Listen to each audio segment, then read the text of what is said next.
I'm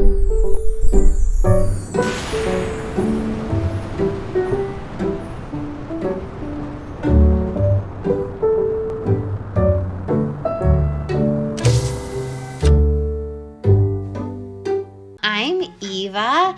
I am a Master's of Science grad. I am a sex researcher and sex educator and science communicator.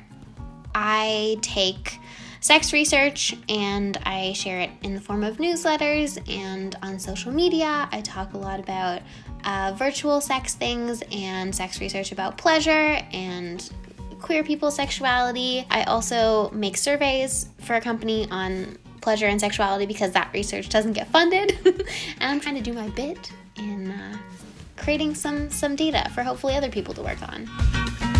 One of my only hobbies is dancing. I started dancing in high school, which is like late for a dancer. I think I started doing yoga actually. That was happening at the dance studio. My mom did a lot of contemporary dance, and I think that's how I started doing contemporary. And then I was like, maybe I'll try some other styles, and then I found out that I liked hip hop better than contemporary.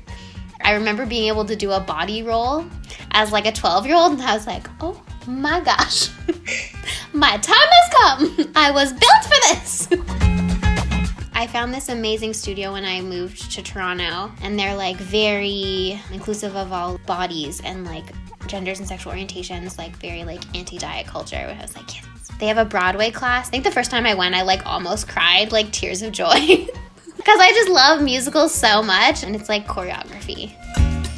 I feel like dancing is something that I need for my human being. It's like part of my mental health. Like I can tell if I haven't danced in a while. I'll start like dancing in my room, and I'm like, we need to dance. I don't know. As a person, I am always interested in sexuality, and like exploring that is important to my existence. So I do it in research, and then I also express that in dance.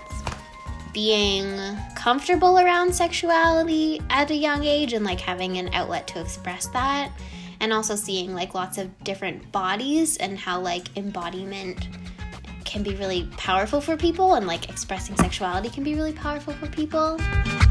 I'm one of those people who's like, monetize all the hobbies.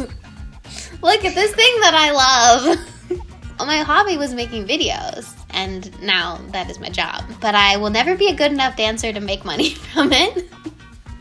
So it is a foolproof. I cannot monetize it. And also, I think because I've been doing it so long, I don't think of it like that. Because I like feel guilty doing stuff for pleasure and like resting. Shout out to anybody who finds that relatable.